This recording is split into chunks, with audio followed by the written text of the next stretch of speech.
La palabra de Dios la leemos en el nombre del Padre, del Hijo y el Espíritu Santo. Habló también Jehová a Moisés diciendo: cuando tomes el número de los hijos de Israel, conforme a la cuenta de ellos, cada uno dará a Jehová el rescate de su persona. Cuando los cuentes, para que no haya en ellos mortandad cuando los hayas contado. Esto dará todo aquel que se ha contado, medio ciclo, conforme al ciclo del santuario. El ciclo es de 20 jeras. La mitad de un ciclo será la ofrenda a Jehová. Todo el que sea contado de 20 años arriba dará la ofrenda a Jehová. Ni el rico aumentará, ni el pobre disminuirá del medio ciclo, cuando dieren la ofrenda a Jehová para hacer expiación por vuestras personas. Y tomarás de los hijos de Israel el dinero de las expiaciones y lo darás para el servicio del tabernáculo de reunión, y será por memorial a los hijos de Israel delante de Jehová para hacer expiación por vuestras personas. Habló más Jehová a Moisés diciendo: harás también una fuente de bronce con su base de bronce para lavar, y la colocarás entre el tabernáculo de reunión y el altar, y pondrás en ella agua. Y de ella se lavarán Aarón y sus hijos las manos y los pies. Cuando entren en el tabernáculo de reunión, se lavarán con agua para que no mueran. Y cuando se acerquen al altar para ministrar, para quemar la ofrenda encendida para Jehová, se lavarán las manos y los pies para que no mueran. Y lo tendrán por estatuto perpetuo, él y su descendencia por sus generaciones. Habló más Jehová a Moisés diciendo: tomarás especias finas, de mirra excelente, 500 siclos, y de canela aromática la mitad. Esto es 250, de cálamo aromático 250, de casia 500, según el ciclo del santuario, y de aceite de olivas 1 hin. Y harás de ello el aceite de la santa unción, superior ungüento, según el arte del perfumador. Será el aceite de la unción santa. Con él ungirás el tabernáculo de reunión, el arca del testimonio, la mesa con todos sus utensilios, el candelero con todos sus utensilios, el altar del incienso, el altar del holocausto con todos sus utensilios, y la fuente y su base. 29. Así los consagrarás, y serán cosas santísimas.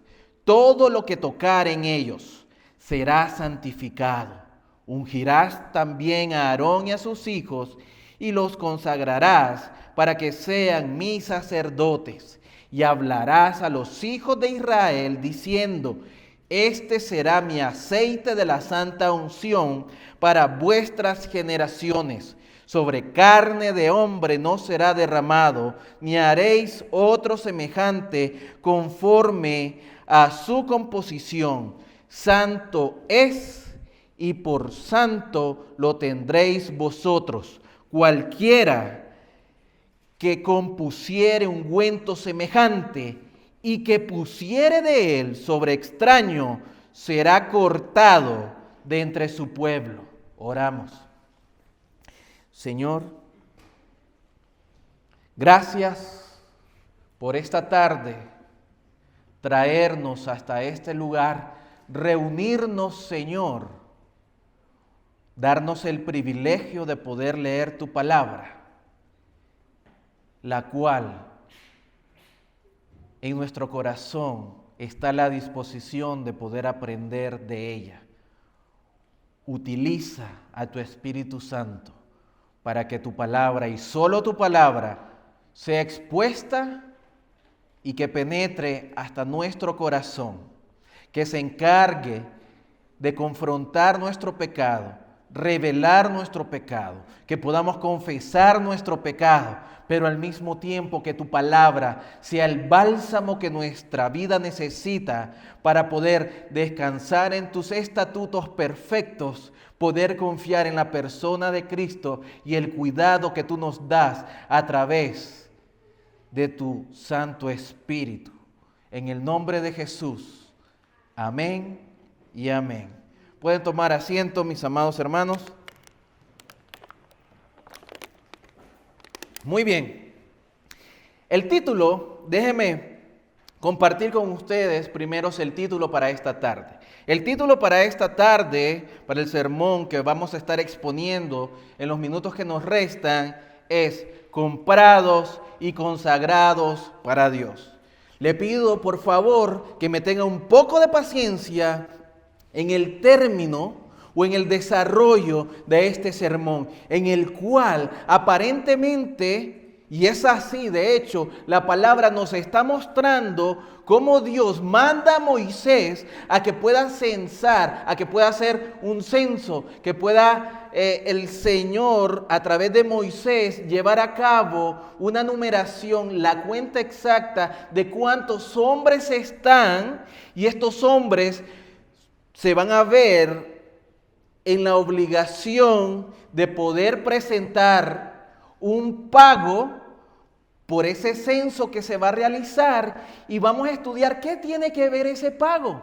Y además de ese pago en rescate por sus vidas, como lo acabamos de leer, vamos a también tratar de ahondar un poco en cuanto a la relación que tenía Aarón con cada uno de sus hijos, su servicio hacia el Señor como sacerdotes, como ministros de Dios que fueron encargados. ¿Qué tiene que ver con nosotros? Al mismo tiempo, ¿por qué la necesidad ahora de crear, de construir esta fuente de bronce para poderse lavar, si ya había un altar también donde se llevaban a cabo los sacrificios, para luego poder también entender por qué Dios manda hacer esta unción, este ungüento con el cual se iba no a ungir con una brocha, sino a derramar ciertas gotitas de aceite sobre los utensilios que acabamos de leer. ¿Qué tan bíblico es que nosotros podamos practicar eso en nuestros días? Y el desarrollo final, ¿por qué entonces hemos sido comprados y consagrados para Dios? Ahora, algo con lo cual nosotros debemos de estar familiarizados en estos tiempos es que es muy común que se puedan realizar censos. Tarde o temprano, la mayoría de las naciones deciden contar cuántas personas tienen. Se practica en cada uno de nuestros países y Estados Unidos no es la excepción. En Estados Unidos se supone que se hace cada década. Si ustedes recuerdan, el año pasado nosotros pasamos por un proceso de censo. ¿Lo recuerdan?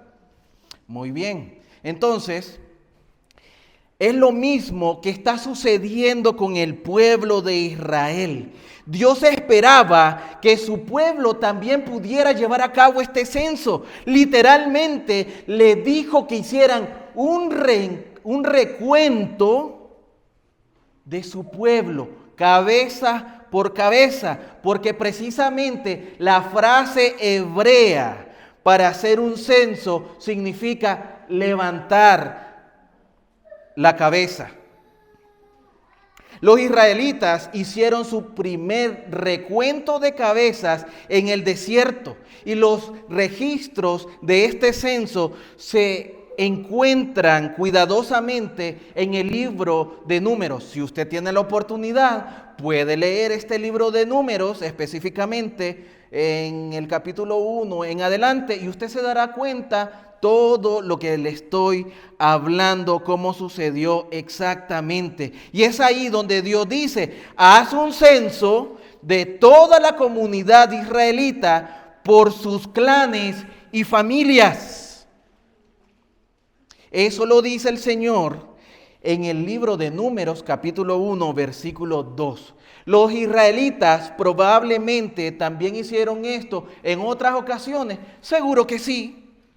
Pero la palabra hebrea, traducida como contar o numerar, tiene, fíjese usted, y quiero explicarle esto, cuando nosotros vemos o cuando nosotros, por lo menos en este pasaje, nos está diciendo el Señor o le dijo a Moisés, haz un recuento, haz un censo, lleva a cabo una numeración exacta de cada uno de los israelitas. Está hablando en términos estrictamente militares.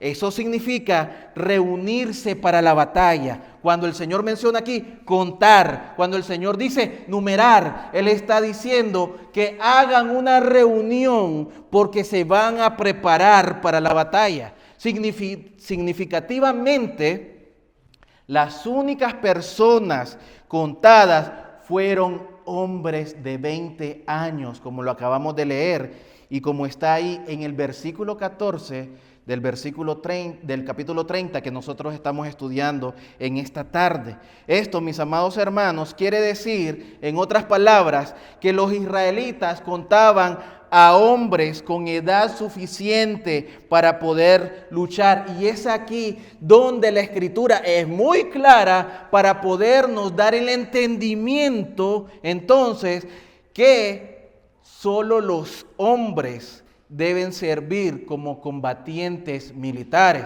Ahora, cualquiera puede decir, no, pero entonces la Biblia es un libro que está inundado del machismo. No, mis amados hermanos, Dios no es un Dios machista tampoco. Él es un Dios sabio y perfecto. Él está diciendo y está dando las pautas necesarias para poder decir, el hombre que tenga 20 años tiene ya una edad suficiente para poder ir a la batalla. ¿Y por qué el hombre y no la mujer? Pues imagínese usted, por ser un Dios sabio, por ser un Dios que preserva, por ser un Dios que restaura, por ser un Dios que conserva, Él está dando la orden que sea el hombre y no la mujer, porque precisamente para preservar la vida, está preservando la vida de la mujer, y aunque suene redundante, la mujer servirá para preservar la vida y reproducir también a la sociedad. Si la mujer también tuviera la misma obligación que el hombre para poder ir a servir militarmente en el contexto que nosotros estamos hablando, imagínese usted, nada más un número así al azar, habían 700 mujeres en una sociedad y de las 700 mujeres van las 700 mujeres a la guerra y se quedan los 700 hombres en el hogar. ¿Cómo va a seguir la descendencia de ese pueblo? Dios es un Dios sabio. Él no se equivoca en sus estatutos. Lo que nosotros hacemos como hombres es quererle dar vuelta a la palabra de Dios, y es ahí donde empieza ya un problema. Pero Él aquí está utilizando y siendo específico en que el servicio debía de ser estrictamente un hombre, y un hombre no cualquiera, sino un hombre ya con una edad suficiente, y estamos hablando de un hombre de 20 años. Esto lo confirmamos también en el libro de Números. En el libro de Números le dice Dios a Moisés, tú y Aarón deben contar por sus divisiones todos los hombres de Israel de 20 años o más que puedan servir en el ejército. Números 1, versículo 3. Mientras los israelitas se preparaban para la batalla, ellos estaban contando sus tropas, estaban llevando a cabo un censo, del censo del cual nosotros estamos hablando. Siempre, entonces, los israelitas para ir a la batalla realizaban un censo. Y por cualquier razón Dios quería que se hiciera de una manera particular. Por cualquier razón, en cuanto a la razón obvia de poder tener un número ideal y real de cuántos hombres iban a representar a la nación de Israel en la batalla. Fíjese, en el versículo 13, acompáñame por favor y lo leemos, dice, esto dará todo aquel que sea contado medio ciclo conforme al ciclo del santuario.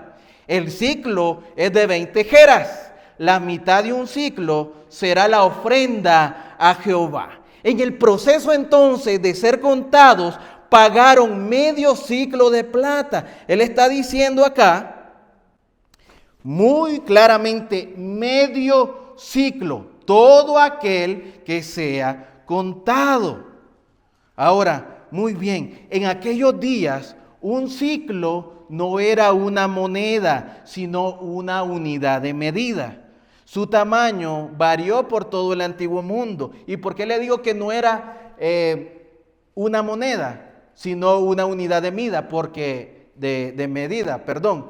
el medio ciclo traducido a una medida era menos que una onza. Para que usted tenga la idea, lo que Dios estaba pidiendo a todo hombre que fuera contado, que fuera censado, que fuera numerado, era la media, un medio ciclo de plata que era menos de una onza, para que usted lo tenga en sus datos. Ahora, fíjese, a pesar de ser tan poco y el valor tan insignificante, pero sí simbólico en cuanto a la obediencia y los requerimientos de Dios, al final, al sumar todos los medios ciclos de plata, se formó una gran pila, una gran montaña precisamente de eso, de plata, por todos los hombres que habían sido censados, por todos los hombres que habían sido numerados. Entonces, eso nos lleva al versículo 16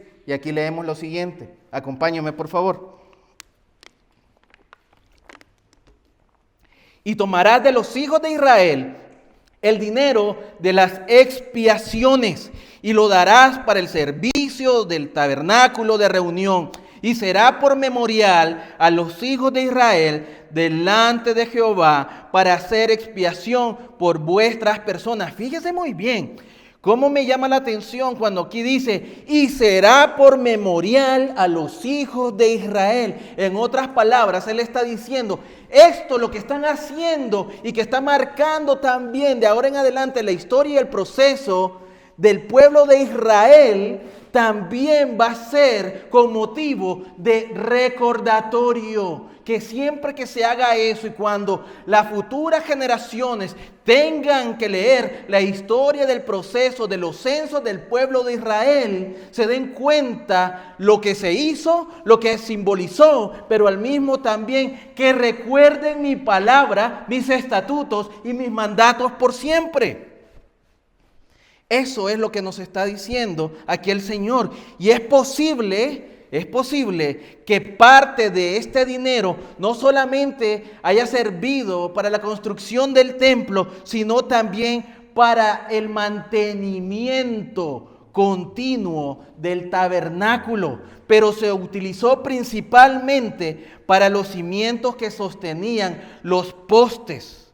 Estos cimientos estaban hechos de plata. Recuerdan que lo leímos nosotros en Éxodo capítulo 26, para que usted recuerde, se lo vuelvo a leer nuevamente. Éxodo 26, versículos 18 y 19. Ahí es donde Dios describe lo que en este momento yo le estoy anunciando. Y cada vez que los israelitas los veían, recordaban entonces estos cimientos, estos postes de plata. Cada vez que los israelitas lo veían, ellos descansaban también por el precio que ellos habían pagado, porque ese precio que habían pagado les servía para descansar y para recordar la expiación de sus pecados, la redención que como pueblo Dios les había otorgado.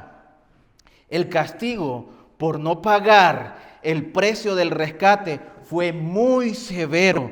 Cualquier hombre que no hiciera el pago o esta contribución sufría de las mismas plagas que Dios había enviado contra el faraón. Una enfermedad, mis amados hermanos, totalmente fulminante y mortal. Leamos el versículo 12, por favor. Cuando tomes el número de los hijos de Israel, conforme a la cuenta de ellos, esto quiere decir cuando tú vayas a censar a los hijos de Israel, cada uno dará a Jehová el rescate de su persona cuando los cuentes, para que no haya en ellos mortandad cuando los hayas contado. Hacer un censo, fíjese aquí, hacer un censo bajo los términos de Dios era completamente muy arriesgado. Hacerlo correctamente como Dios está estipulando en su palabra era totalmente de vida o de muerte. Un ejemplo, vamos a ir a través de la palabra, un ejemplo famoso de los peligros de la realización de estos censos proviene de la misma vida del rey David. En el segundo libro de Samuel, capítulo 24, usted va a poder encontrar esta descripción. Fíjese, una vez David decidió contar a sus guerreros, pero esto fue por encima de las enérgicas objeciones, es decir, de su general. ¿Ustedes recuerdan de qué general estoy hablando? Estoy hablando de Joab. ¿Sabe qué le dijo Joab?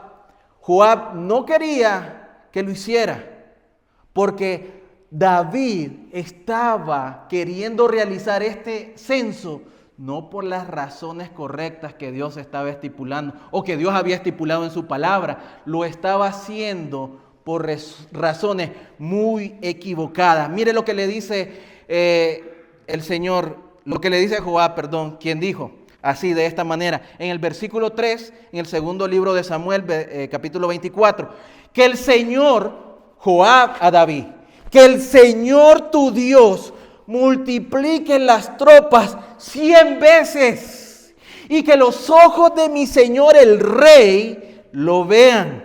Pero, mira el pero de Joab.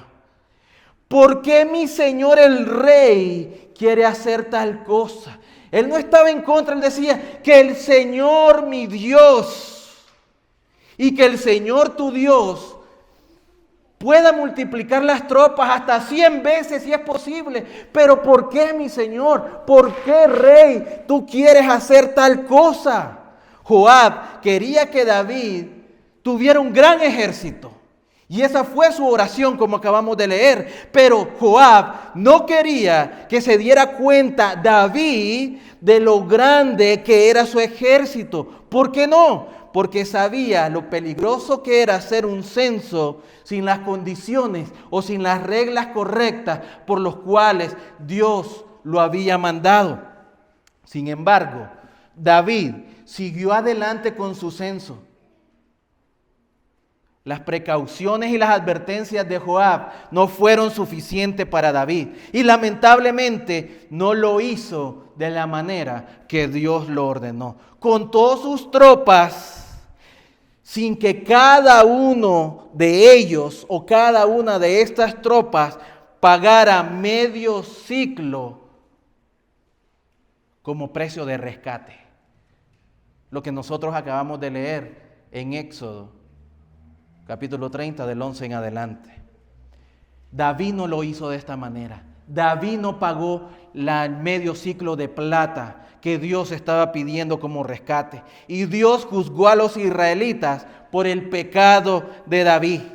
Acompáñenme, se lo leo nada más, no me acompañen, se lo leo. Segunda de Samuel, capítulo 24, versículo 15 para los que anotan. Entonces el Señor, fíjense la consecuencia de no hacerlo en el orden ni bajo los mandamientos, obedeciendo al Señor. Entonces el Señor envió una plaga sobre Israel desde aquella mañana hasta el fin del tiempo señalado, y murieron 70,000 del pueblo desde Dan hasta Beerseba. 70,000 hombres murieron por la desobediencia de uno. 70,000 hombres murieron por no obedecer la palabra de Dios. Esto estaba de acuerdo completamente con las reglas, con el mandato que Dios le había dado a Moisés, que hacer un censo sin pagar un rescate traería una plaga mortal sobre el pueblo de Dios. Ahora, todo esto nos lleva a que como seres pensantes nos podamos hacer una pregunta completamente obvia y lógica. ¿Por qué fue tan peligroso entonces hacer un censo? Y es que para comprender el peligro de Israel, es útil también que nosotros podamos comprender que enumerar las cosas es un acto de autoridad.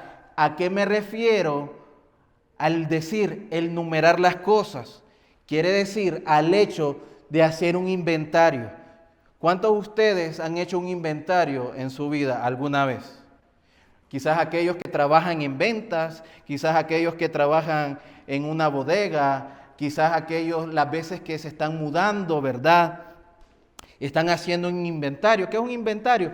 Hacer la cuenta total de cuántos artículos me pertenecen. Aquí estamos hablando de pertenencia. Yo sé que usted puede decir, pastor, pero yo he hecho un inventario para la empresa que yo trabajo y lo que yo estoy inventariando o los números que yo estoy sacando no me pertenecen a mí, sino que es al dueño de la empresa. Sí, hermano, pero usted está representando a esa persona y le ha dado un mandato para que usted haga ese inventario.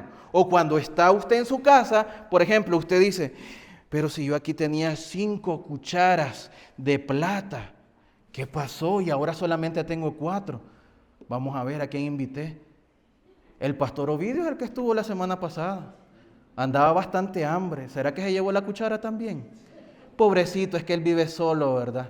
Quizás por eso fue. Entonces, mis amados hermanos, es hacer el recuento de las cosas que nosotros tenemos. Usted va a contar sus cucharas, no va a contar también, el vecino tiene 10 cucharas de plata y junto con las 5 que yo tengo, hacen 15. No, usted cuenta lo suyo.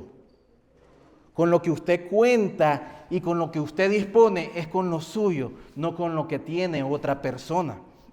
Entonces, ¿qué tenía que ver el derecho a contar los israelitas? Pues el derecho de contar los israelitas solamente lo tenía Dios. ¿Por qué? Porque eran su pueblo. Los israelitas son mi pueblo escogido, son mi pertenencia, los he redimido, los he apartado para mí, por ende me pertenecen. Yo hago con ellos lo que yo quiera. Ese es Dios en su papel de autoridad. Y eso es lo que hace una persona que hace un inventario. Yo hago un inventario de las cosas que me pertenecen, que yo poseo y que están a disposición mía, que están bajo mis órdenes. Un comentarista una vez escribió, refiriéndose a esto, lo siguiente: cuando Dios, oiga por favor, cuando Dios numera u ordena que se numere algo, tomar la suma de ellos denota que le pertenecen y que solamente Dios, el Dios soberano, tiene el derecho de hacer con ellos lo que le plazca. La acción misma dice las cosas contadas, es decir, esto es mío y esto me pertenece. Yo le asigno un lugar en la historia de la creación y del mundo como yo quiero. Y yo puedo hacer con ellos lo que yo quiera, cuando yo quiera, como quiera, con quien quiera, porque yo soy Dios. Siempre que los israelitas realizaban un censo, corrían el grave peligro de olvidarlo. Y esa fue la caída de David. Es por eso que les he compartido este pasaje de 2 de Samuel. ¿Por qué? Porque, mis amados hermanos, cuando David empezó a ver y a querer tener esos deseos de contar a todo su ejército, él pudo haber dicho, vaya, Joab, date cuenta cuántas tropas tenemos. Imagínese usted al rey David diciendo, ¿quién se puede comparar con nosotros? Ni siquiera me puedo imaginar el número de hombres que poseemos para poder ir a la guerra y defender a la nación de Israel. Creo que nosotros tenemos el ejército más grande que todo ser humano se haya imaginado en todo el mundo. Los deseos de David no fueron bajo los mandatos de Dios. Los deseos de David eran únicamente poder presumir el tamaño y el número de su ejército. ¿Te das cuenta? ¿Por qué entonces se tenía cada vez que hacer un censo pagar un precio simbólico? David no lo pagó porque él se quería vanagloriar. Este tipo de jactancia, mis amados hermanos, es una tentación para todos, absolutamente todos. Es una también tentación para las iglesias. Los pastores siempre quieren ver las cifras al final del servicio. Uno siempre quiere saber cuántos llegaron, cuántos no, si hoy hubieron 60, hoy hubieron 70, pasamos los 100 y nosotros estamos constantemente así pidiendo números. Pero donde cae el pecado y se cae en pecado es que cuando tú ves a la oveja como un número y no como algo o alguien de qué cuidar.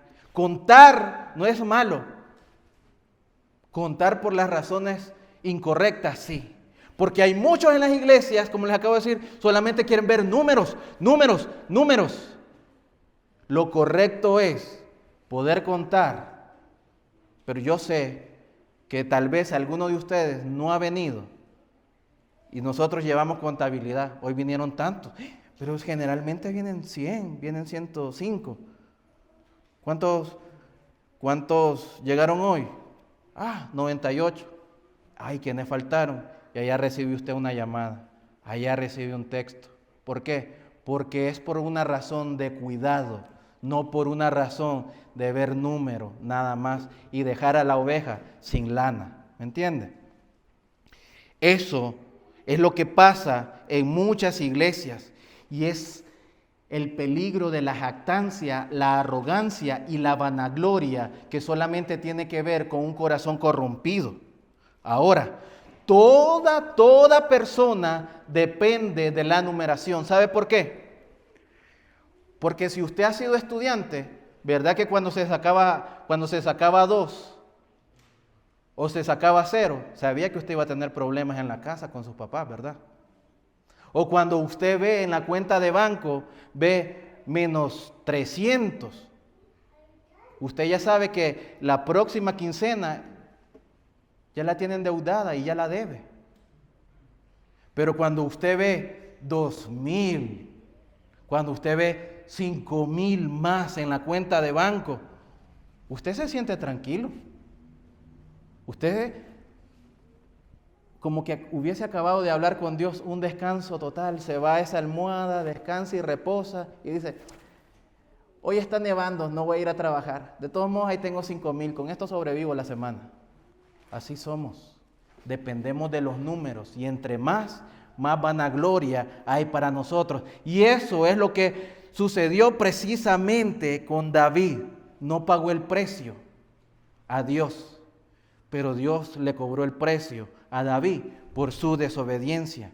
Nunca deberíamos entonces nosotros mantener este tipo de actitud pecaminosa.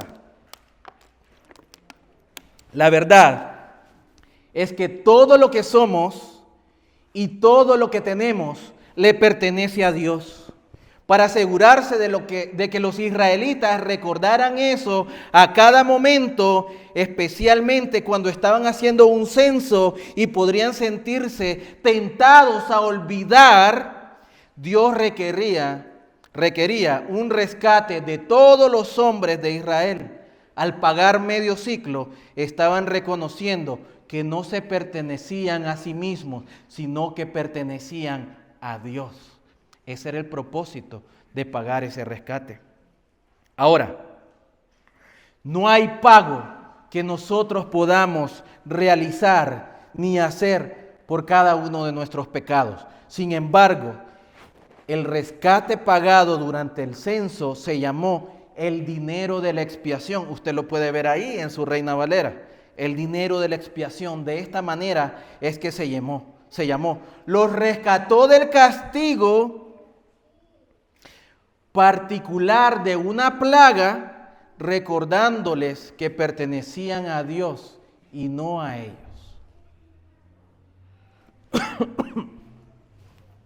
El dinero de la expiación, mis amados hermanos de Israel, debería recordarnos el precio que se pagó por nuestra redención.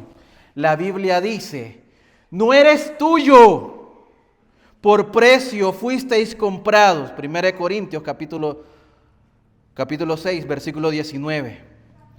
¿Y qué precio tan caro es el que se ha pagado por cada uno de nosotros? La Biblia también dice, no fue con cosas perecederas como plata o el oro que fuiste redimido del camino de vida vacío que te transmitieron tus antepasados, sino con la sangre preciosa de Cristo, un cordero sin defecto ni defecto. Primera de Pedro, capítulo 1, versículos 18 al 19. Los israelitas entonces fueron rescatados con una astilla así, con un pedacito de plata que era bastante preciosa, pero nosotros hemos sido redimidos por la sangre de Cristo. El cordero inmolado, Jesucristo pagó por cada uno de nuestros pecados a través de su muerte en la cruz. Y es ahí donde nosotros deberíamos de sentir y estar llenos de un gozo que debería inundar nuestra vida. Los israelitas fueron rescatados, pero pagando un precio. Nosotros hemos sido rescatados y Jesús pagó el precio por nosotros. Esto significa entonces, amada iglesia, que Dios tiene una compra y autoridad y signo de pertenencia sobre cada uno de nosotros. Les pertenecemos no solo por la creación. Recuerde el título de esta serie, el Dios Redentor y Creador, o Dios Creador y Redentor. ¿Por qué? Porque le pertenecemos no solamente por ser su creación, sino también porque Él nos ha dado redención. Hemos sido partícipes de su redención. Él nos crea, somos suyos, Él nos redime, le pertenecemos. Ese es Dios. Le debemos nuestras vidas completamente, ahora y para siempre, y por el resto de la eternidad como creyentes que somos. Y es ahí donde debería estar siempre nuestra fe anclada. Tu vida no es tu vida, es la vida de Dios. ¿Para qué vives entonces? Dios no te ha rescatado solamente para que cumplas tus caprichos. Dios no dio en muerte a su Hijo, en sacrificio, en ofrenda, para pagar una deuda eterna, haciéndolo pecado solamente para que ahora tú te puedas gozar en los placeres carnales que cualquier persona en el mundo pueda tener. No, Dios lo ha hecho porque ahora quiere que tú tengas presente todos los días de aquí a la eternidad en tu mente, en tu corazón, que le perteneces, y para lo único que fuiste creado y redimido es para darle la gloria a Dios. Siempre que tengamos la tentación de sentirnos inútiles, debemos recordar el gran precio que Dios pagó por nuestra redención. La gente a veces pregunta, ¿cómo podría amar Dios a alguien como yo? Y saben, no se equivocan al formular por primera vez esta pregunta. ¿Por qué? Porque como estábamos viendo en la clase de este viernes, de lo vil y lo despreciado, de ahí nos tomó y nos levantó Dios. No éramos nada, no éramos nadie. Éramos lo más corrupto, éramos lo vil, lo que la gente, lo que el sabio, lo que el científico, lo que el poderoso, lo que los hombres millonarios han descartado, han rechazado, han menospreciado, han pisoteado. A eso que no valía nada, Dios le dio valor. Y hoy valemos ante Dios, no solo por lo que nosotros somos, no es por eso, valemos mucho para Dios, por lo mucho que vale su Hijo. Es por eso. no es para sentirnos especiales en sentido de superioridad, de ver a otros como otros nos vieron un día a nosotros, sino de sentirnos amados. Porque aún en nuestras fallas, Él nos amó. Aún siendo sus enemigos, Él nos amó.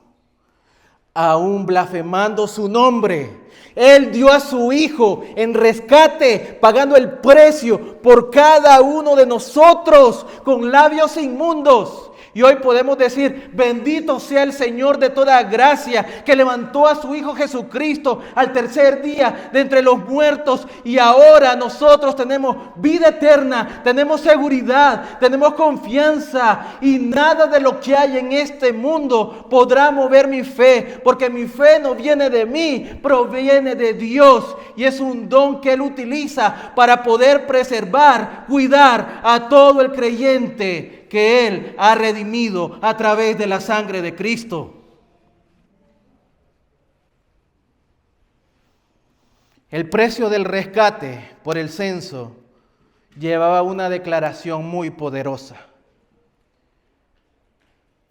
Dios le dijo a Moisés, acompáñenme al versículo 15, por favor.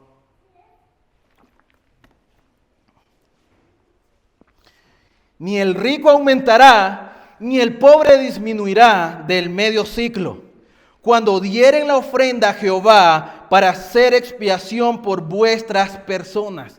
Todo israelita era igual ante los ojos de Dios.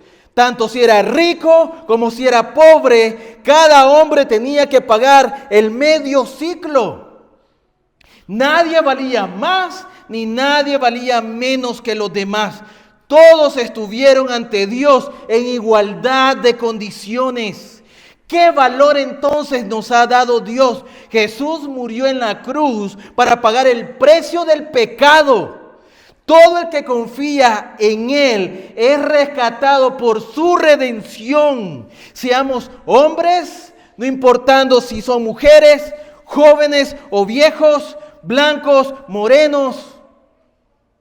Se pagó el mismo precio por todos nosotros. La sangre del Hijo de Dios es la verdadera base para la plena igualdad de todos los miembros que conforman la iglesia de Cristo. El pago de un rescate es una maravillosa imagen de la redención y de la salvación también. Sin embargo, la salvación en Cristo es más que ser comprado por un precio. La Biblia usa muchas imágenes para poder describir la obra salvadora de Dios, cada una de las cuales nos enseña algo muy especial y muy esencial. Hemos sido rescatados, oiga bien, hemos sido rescatados, redimidos y renacidos. Hemos sido elegidos, iluminados, liberados, justificados, adoptados y resucitados de entre los muertos. Cada una de estas imágenes que nosotros encontramos en la Biblia cuenta la misma historia de nuestra salvación de una manera diferente. Ahora, mire aquí en Éxodo, versículos del 17 al 21, la imagen de la salvación y redención, como la muestra Dios a través de las palabras que le dice a Moisés. Versículo 17, acompáñeme por favor. Habló más Jehová a Moisés diciendo: harás también una fuente de bronce con su base de bronce para lavar, y la colocarás entre el tabernáculo de reunión y el altar, y pondrás en ella agua, y de ella se lavarán Aarón y sus hijos las manos y los pies. Cuando entren en el tabernáculo de reunión, se lavarán con agua para que no mueran. Y cuando se acerquen al altar para ministrar, para quemar la ofrenda encendida para Jehová, se lavarán las manos y los pies para que no mueran. Y lo tendrán por estatuto perpetuo él y su descendencia por sus generaciones. Discúlpeme un momento. La fuente fue el último mueble del tabernáculo. Pasó por el atrio entre el altar del sacrificio y la entrada a la carpa del encuentro. Como todo lo demás en el patio, esta fuente estaba hecha de bronce. No estamos seguros de qué tamaño o forma tenía. Se cree que es muy probable que era redonda y lo suficientemente grande como para contener suficiente agua para que los sacerdotes se lavaran. Una cosa que sabemos es que la fuente de bronce vino en dos partes. La fuente en sí se colocó sobre un soporte o un pedestal y luego se llenó de agua. Ahora, esta fuente estaba en un uso constante todos los días. Antes de que un sacerdote entrara a la tienda de reunión para realizar sus deberes sagrados, tenía que detenerse en la fuente de bronce. Estaba ubicado frente a la tienda para recordar a los sacerdotes que se lavaran antes de entrar. Se lavaron las manos y los pies, las partes del cuerpo que usaban para servir a Dios. Los sacerdotes también tenían que lavarse antes de hacer cualquier tipo de sacrificio en el gran altar de bronce. Mientras los sacerdotes iban y venían, siempre se detenían en la fuente para limpiarse. Como casi todo lo que hacían los sacerdotes, se trataba de una cuestión de vida o muerte. Ahora, usted se va a preguntar, y es ahí vuelvo a al comentario que les hice. Muchas veces puede parecer partes del Antiguo Testamento como que no son tan llamativas a la luz del Nuevo Testamento, pero todo lo que está en el Antiguo Testamento tiene una gran importancia, igual que el Nuevo Testamento. Y si Dios dijo que se levantara esa fuente de bronce para que Aarón y sus hijos pudieran lavarse antes de entrar, es porque tiene un significado muy grande también en la vida del creyente. Lavarse era una cuestión de respeto. Cuando los sacerdotes entraron en el tabernáculo, se dirigían a Dios en oración. Era correcto que pasaran por algún tipo de purificación ceremonial, especialmente si estaban ensangrentados por todos los sacrificios que ellos ofrecían. Recuerde que ellos ofrecían sacrificios a Dios todos los días. Entonces, lavarse las manos y los pies era parte de su preparación espiritual para el servicio a Dios. El lavado físico fue una señal de limpieza espiritual. Era un símbolo de su santificación, que era algo que necesitaban no solo una vez, sino cada vez que servían. Los sacerdotes ya habían recibido una limpieza definitiva del pecado. Recuerde cuando ellos recibieron su ordenación. En esa ordenación se sacrificaron 7 toros para pagar la deuda que ellos tenían con Dios. En ese sentido, el sacerdote ya había sido expiado de sus pecados. Entonces, pero usted me está diciendo que la fuente de bronce era para lavarse y eso tiene que ver con la limpieza espiritual y caminar en santificación. ¿Por qué los sacerdotes entonces tenían que lavarse o tenían que seguir lavándose constantemente? Si ellos, como acabamos de mencionar, ya habían recibido la limpieza de la expiación de su pecado, ¿por qué lo continuaron haciendo entonces? La respuesta, mis amados hermanos, es que necesitaban ser santificados por su servicio a Dios, incluso después que sus pecados fueron perdonados por lo que habían hecho. Había y estaban en toda la necesidad de santificarse constantemente. En ese sentido, Cristo pagó la deuda por nosotros. ¿Correcto, iglesia? Cristo fue la expiación. por nosotros. Al igual que el altar de los sacrificios. Se sacrificaba para poder entonces perdonar los pecados. Ellos realizaban esa función, pero para entrar en la carpa tenían que pasar por la fuente de bronce, poder lavarse las manos y los pies y de esta manera estar completamente limpios. La sangre de Cristo perdona nuestros pecados pasados, presentes y futuros. Pero al mismo tiempo, la palabra realiza una función en el creyente, la cual es que día a día nos está llevando y caminando en santificación. La sangre de Cristo nos justifica, nos redime, nos absuelve, pero la palabra de Dios nos muestra el camino correcto para estarnos santificando progresivamente día a día, día a día. ¿Por qué? Porque el viejo hombre, todavía hay residuos de él en nosotros. ¿Usted sigue pecando? Y si dijo que no, ya pecó porque mintió. Entonces, ¿se da cuenta? La sangre nos justifica, pero la palabra, al igual que la fuente, nos limpia y nos purifica.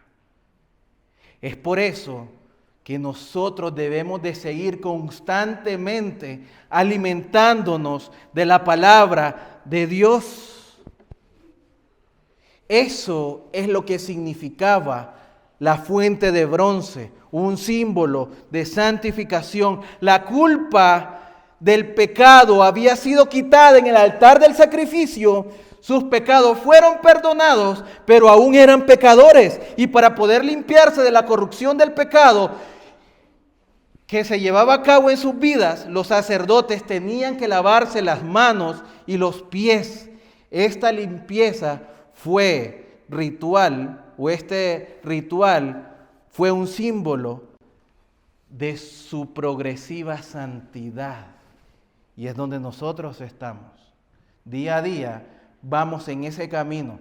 Somos santos porque hemos sido apartados, pero necesitamos seguir siendo formados conforme a la imagen de Cristo y a caminar de esa manera en santidad. Ustedes lo conocen muy bien, este término se le conoce como santidad progresiva. Nosotros necesitamos lo mismo. El creyente en Cristo es liberado de la culpa del pecado y su castigo por la aplicación de la sangre. Sin embargo, la contaminación, como les dije, del pecado, es el viejo hombre que está peleando día a día por salir nuevamente a flote. Ese tiene que morir mediante la purificación de la palabra de Dios. Necesitamos de la palabra de Dios. Algunas personas piensan que una vez que oran y que vienen al arrepentimiento, eso es suficiente para poder llevar una vida después llena de pecado. No, mis amados hermanos. Es necesario el arrepentimiento, sí, pero es necesario que todos los días tú también vuelvas a arrepentirte y vuelvas a abrir la palabra de Dios y vuelvas a doblar tus rodillas para venir en oración a Dios. Si no, no funciona. Si no, te estás engañando a tú mismo. No es que no funcione el sacrificio de Cristo. Ese es efectivo y es eficaz. Pero cuidado que no nos estemos engañando, porque hace 20 años repetimos una oración y dijimos: Señor, soy un pecador, perdóname. Ahora soy salvo. ¿Salvo de qué? Si lleva una vida con el diablo. No es así. Fíjese, hay una ilustración para que me entienda mejor esto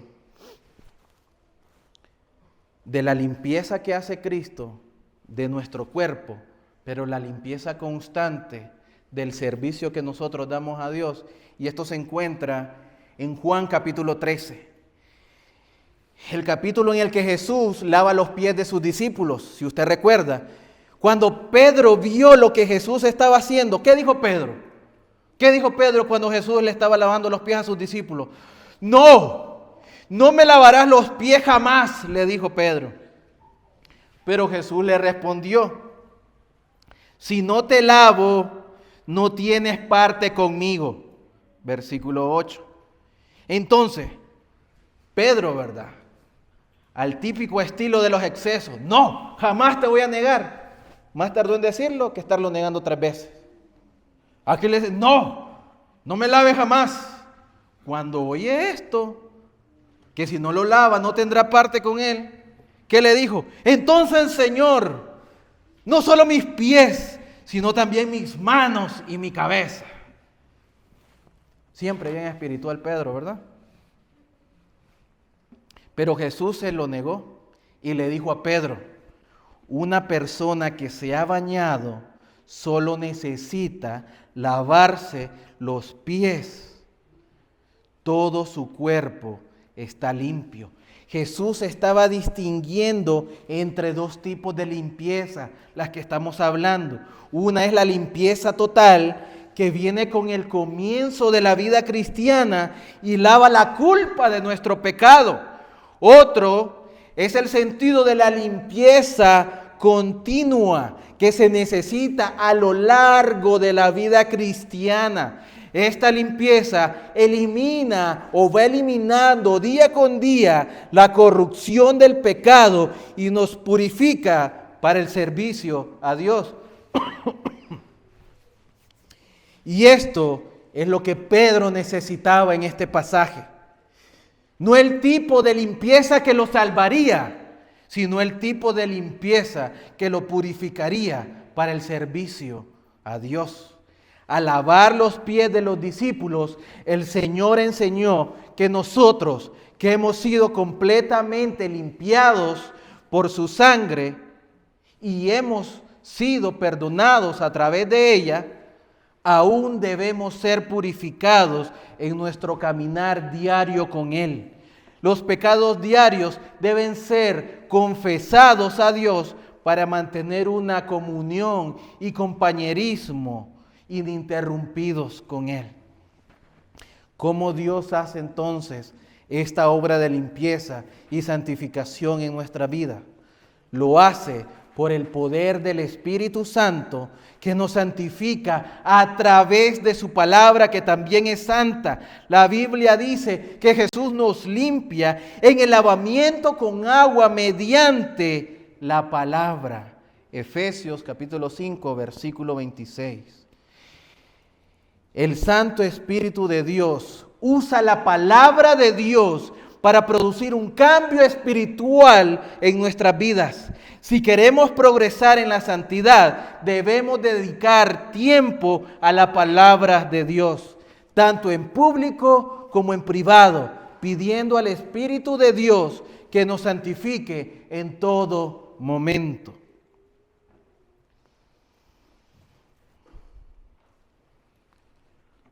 Versículos del 22 al 25, por favor, si me acompaña. Vamos a ver la unción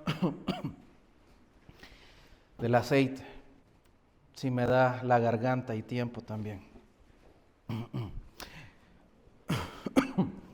Habló más Jehová a Moisés diciendo: tomarás especias finas de mirra excelente 500 siclos y de canela aromática la mitad. Esto es 250, de cálamo aromático 250, de casia 500 según el ciclo del santuario, y de aceite de olivas 1 hin. Y harás de ello el aceite de la santa unción, superior ungüento, según el arte del perfumador, será el aceite de la unción santa. Esta mezcla especial de especies pesaba casi 40 libras. Al mezclarlas todas, daba ese total, alrededor de 40 libras. Y presentaba ingredientes caros de todo el mundo: mirra líquida, corteza de canela y otras importaciones raras de India, Arabia y Líbano. Estos finos ingredientes, iglesia, se destilaron cuidadosamente en aceite de oliva, que sirvió de base para la mezcla sagrada. El proceso fue un poco complejo. ¿Por qué? Porque allí dice que utilizaba un perfumista. Y el perfumista era la persona encargada de mezclar todas estas especies y todos estos aceites para crear ungüentos y aromas. Si nosotros vemos después, en el versículo del 26 al 29, leemos lo siguiente: con él ungirás el tabernáculo de reunión, el arca del testimonio, la mesa con todos sus utensilios, el candelero con todos sus utensilios, el altar del incienso, el altar del holocausto con todos sus utensilios y la fuente y su base. Así los consagrarás y serán cosas santísimas. Todo lo que tocar en ellos será santificado. Ahora póngame atención aquí, por favor, porque aquí podemos entrar o podemos cruzar una línea muy delgada entre la superstición de ritos que hoy se llevan a cabo en muchas iglesias. El aceite no se untó, como lo dije al principio, en el tabernáculo, sino que se roció con unas pocas gotas en cada cortina, en cada mueble y en cada utensilio sagrado. Todo se apartó de su uso ordinario y se dedicó al servicio de Dios. Esto quiere decir que estaban siendo consagrados. Ya no eran unos utensilios común y corriente que cualquiera utilizaba. Eran utensilios separados única y exclusivamente para el servicio de Dios. A partir de entonces, cualquier cosa o cualquier persona que tocara estos elementos también tenía que ser sagrada o consagrada. El versículo 29 hay que aclararlo un poquito.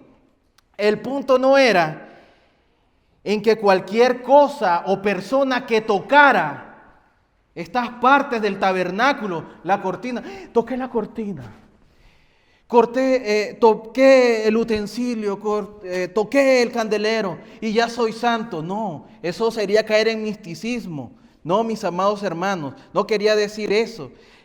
No quería decir también que el tabernáculo se volvería santo, como si la santidad fuera contagiosa. Usted me toca, ¡pah! Por eso es que unos dicen, el ungido de Jehová, ¿verdad? No lo toquen, porque se puede pasar el poder. No, la Biblia no está hablando de eso, sino que para que algo pudiera tocar el tabernáculo, tenía que ser santo, porque era algo que se había separado de Dios. Entonces, lo que iba a tocar, lo que iba a tener que ver con el tabernáculo santo de Dios, también tenía que ser una persona consagrada, apartada para Dios. Eso no se pasaba. Eso era que usted era un santo, un consagrado, un apartado para Dios. Hoy la unción con aceite se ha convertido en una moda evangélica. Las iglesias toman unas gotas de aceite y ungen su santuario, sus instrumentos de adoración o incluso los edificios locales como una forma de dedicarlos a Dios. Esta práctica no tiene base en las Escrituras, amados hermanos. Aunque Dios ordenó a los israelitas que ungieran el tabernáculo, no le ha dado un mandato similar a la iglesia para estos días. La única excepción es ungir a los enfermos, que nosotros ya hemos hablado de esto en capítulos anteriores. ¿Por qué? Porque Santiago capítulo 5, versículo 14, ahí lo manda, donde el ministerio de ancianos iba a orar por los enfermos. Y recuerden, como se los expliqué una vez, el aceite era parte del botiquín, se utilizaba como medicina, como un remedio. Ese era su uso. Y por eso es cuando usted lee en la palabra en Santiago 5:14, pero entonces los llenaban de aceite. Sí, porque era un medicamento. Como hay aceites esenciales ahora y todo eso, uno se lo coloca y pues sirve para descongestionar la nariz, el pecho. Bueno, traigámoslo como el Vaporub de las abuelitas, pues. Lo mismo. Pues eso era el aceite. Y ese era su significado en Santiago capítulo 5, versículo 14.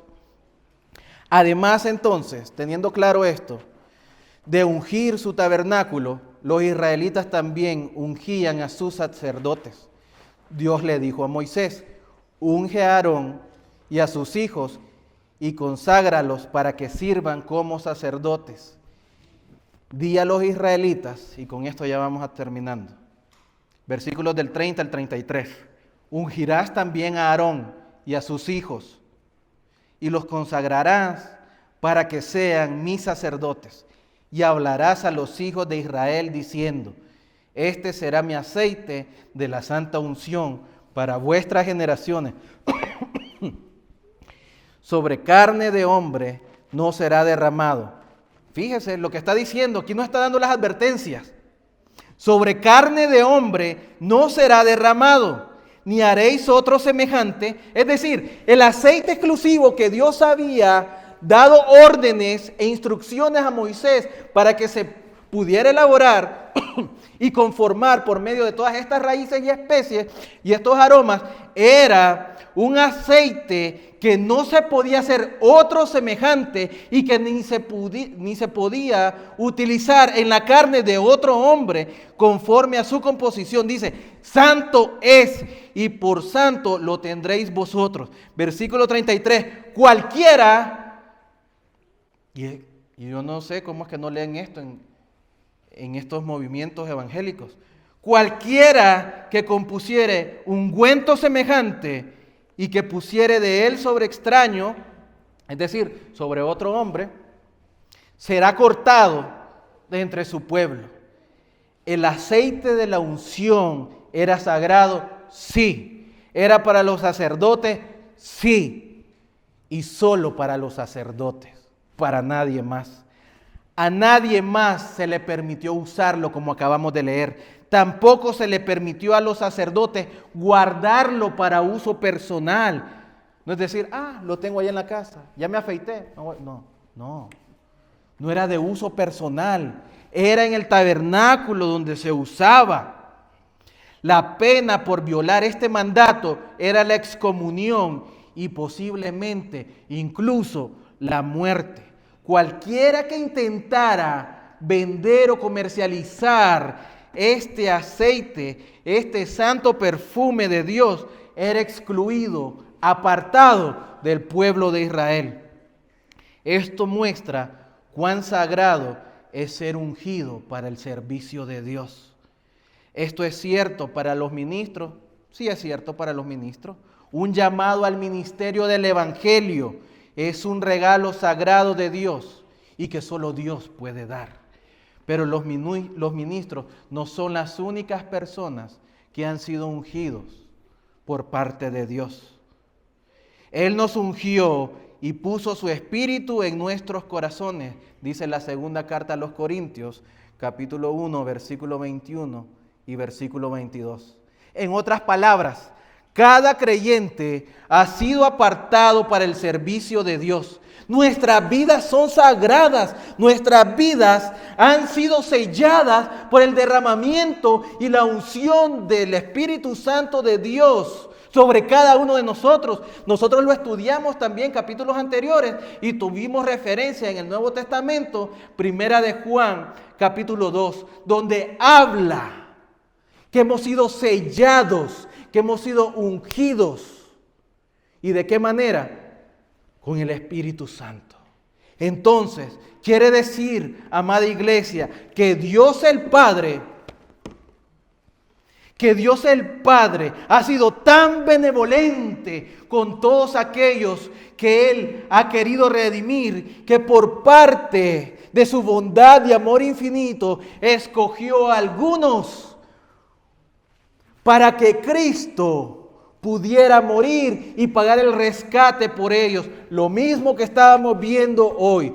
Dios habla a Moisés, Dios habla a su pueblo ahora para que nosotros veamos entonces que hemos sido contados por parte de Dios desde la eternidad pasada para que hoy podamos creer y ser ofrenda para Dios por el rescate de Cristo en la cruz del Calvario. Él pagó el precio. Él no pagó un chin de plata. Él no pagó medio ciclo de plata. Él pagó a precio de sangre hasta la última gota. Y ahora entonces te preguntas, ¿por qué predicamos de esta manera? ¿Por qué nos preocupamos tanto? ¿Por qué ese fervor de poder proclamar la palabra de Dios? Y no hay otro más, mis amados hermanos, que la preocupación de que usted y yo podamos recordar día a día Como lo dije al principio, que nuestra vida no nos pertenece. Nuestra vida no era nada. Nosotros estábamos perdidos, pero Él bajó, se humilló. Él tomó la forma de siervo. Él vino a servir, Él vino a sufrir, Él vino a perdonar, Él vino a restaurar. Y ahora nosotros podemos estar sentados aquí única y exclusivamente por la gracia de Dios, el amor de Cristo en un sacrificio eterno y el poder del Espíritu Santo que nos lleva a través del discernimiento de la palabra.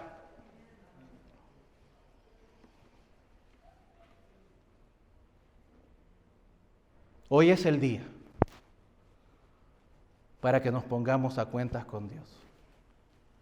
Hoy es el día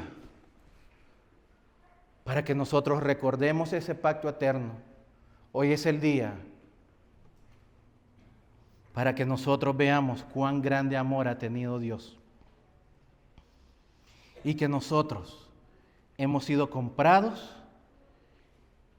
por la sangre de Cristo y consagrados para Dios por medio de su Espíritu Santo. Si hay una persona en este día que todavía no ha conocido a Cristo y no se ha arrepentido de sus pecados, hoy es cuando. Él no te está pidiendo nada.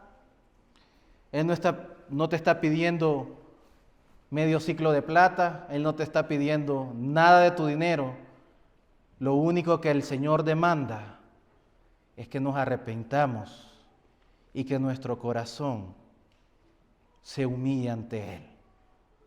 Esto no se trata de dinero. Esto se trata de fe. Esto se trata de creer. Esto no se trata de quién tú eres o quién habías sido. Esto se trata de lo que Dios va a hacer contigo. Esto se trata de que tu vida, en las vidas de Cristo, en las manos de Cristo, tiene un valor infinito para Dios, porque Él dio la vida de su Hijo para salvar la tuya. Ven a Cristo hoy. Vamos a orar.